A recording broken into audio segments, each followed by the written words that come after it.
नागपुर में दंगा फैलाने वाले 104 गिरफ्तार।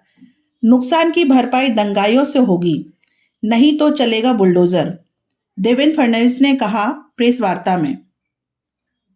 नागपुर में औरंगजेब की प्रतीकात्मक कब्र जलाने के बाद फैली अफवाहों ने शहर में दंगे भड़का दिए। कुछ असामाजिक तत्वों ने झूठा प्रचार कर लोगों की भावनाओं को भड़काया, जिसके बाद नागपुर के कुछ इलाकों में हिंसा भड़क उठी। दंगाइयों ने गाड़ियों को नुकसान पहुंचाया और दुकानों पर हमला किया। पुलिस ने तुरंत एक्शन लेते हुए आंसू गैस के गोले छोड़कर हालात पर 4-5 घंटे में काबू पाया। हिंसा में 33 पुलिसकर्मियों सहित 40 लोग घायल हुए। घटना के बाद प्रभावित इलाकों में कर्फ्यू लगाया गया, जिसके बाद से शांति कायम है। पुलिस ने सीसीटीवी फुटेज और मिले वीडियो की जांच के बाद अब तक 104 दंगाइयों को गिरफ्तार किया है। सीसीटीवी फुटेज द्वारा दंगाइयों की पहचान की गई। इनमें से 12 से 18 वर्ष की आयु संघर्षित बालकों पर भी कानून के तहत कार्रवाई की गई है।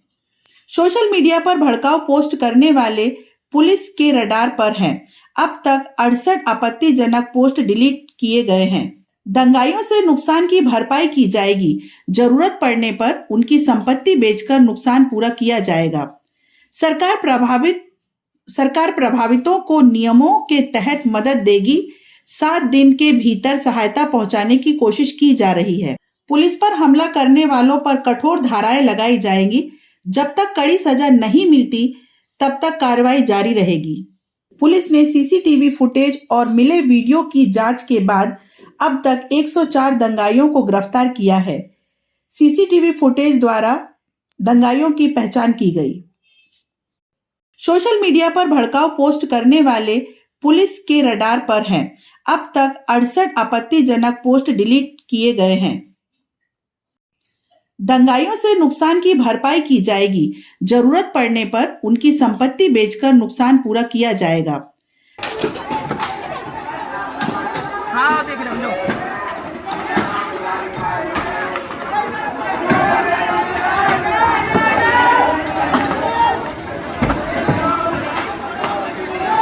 टेररिस्ट साले टेररिस्ट। आज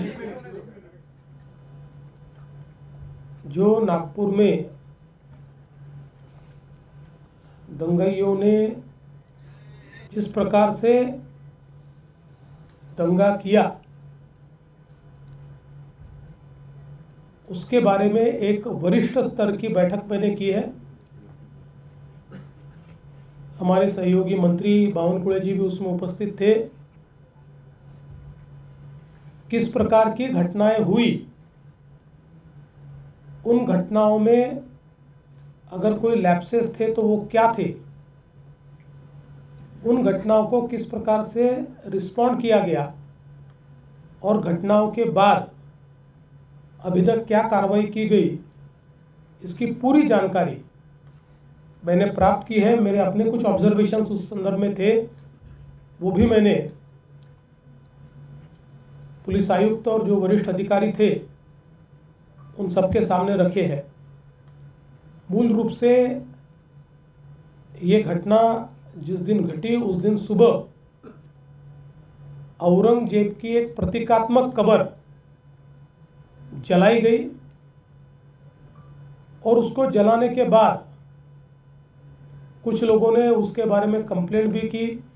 पुलिस ने नियम के अनुसार उस कंप्लेंट को एंटरटेन भी किया, लेकिन बाद में कुछ लोगों ने सोशल मीडिया का उपयोग करते हुए पॉडकास्ट और पोस्ट के माध्यम से ये औरंगजेब की प्रतीकात्मक कब्र नहीं जलाई गई तो इस पर दरगाह की चादर लगाई थी और उसमें कुरान की आयतें लिखी हुई थी, उसको जलाया गया।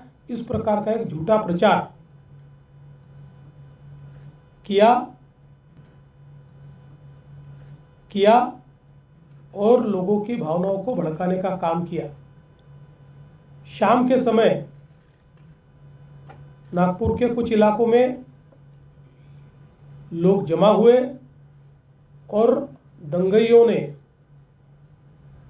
पत्थरबाजी की, गाड़ियों को तोड़ा, दुकानों पर हमला किया और बड़े पैमाने पर नुकसान करने का काम किया। पुलिस ने भी अच्छी कार्रवाई की। 4, साढ़े 4, 5 घंटे में पुलिस ने इस पर पूरा काबू लाया।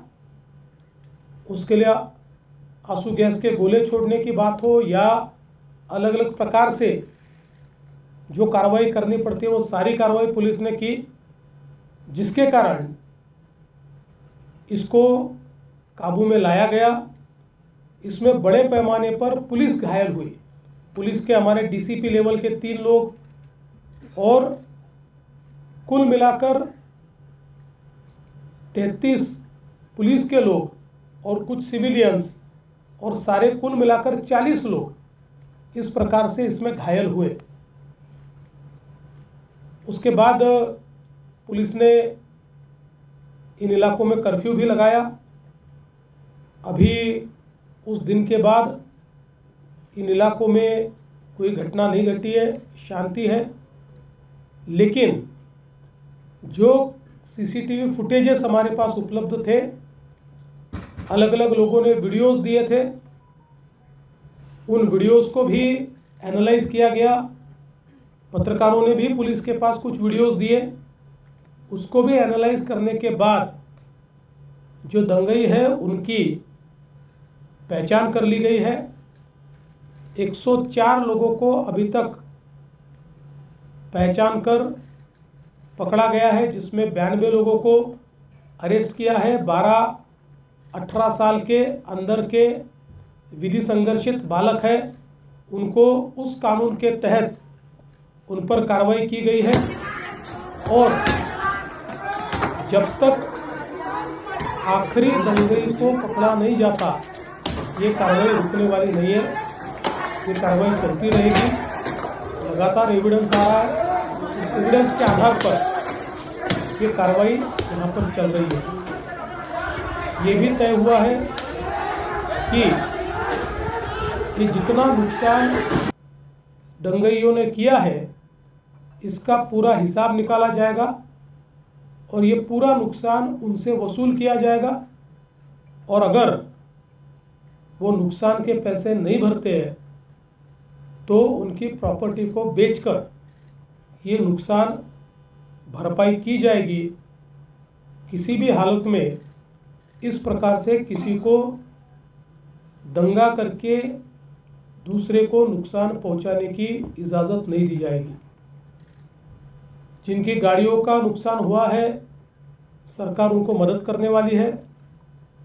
जो भी हमारे नियम हैं, उन नियमों में बैठाकर हम लोग निश्चित रूप से उनको मदद करेंगे। अगले 7 दिनों में ये मदद करने की हमारी कोशिश होगी। और साथ साथ जिन लोगों ने सोशल मीडिया का उपयोग करते हुए इस प्रकार के पोस्ट किए, जिसके कारण दंगे भड़के या दंगे भड़कने में या लोगों को भड़काने में जिनकी पोस्ट ने काम किया है, ऐसे लोगों को भी हम लोग सह आरोपी बनाएंगे, को एक्यूज बनाएंगे और उनको भी दंगे का आरोपी माना जाएगा। करीब 68 पोस्ट ये अभी तक आइडेंटिफाई करके उसको डिलीट किया गया है। कुछ आइडेंटिफिकेशन अभी भी जारी है। वो आइडेंटिफिकेशन होने के बाद उस पर भी कार्रवाई की जाएगी।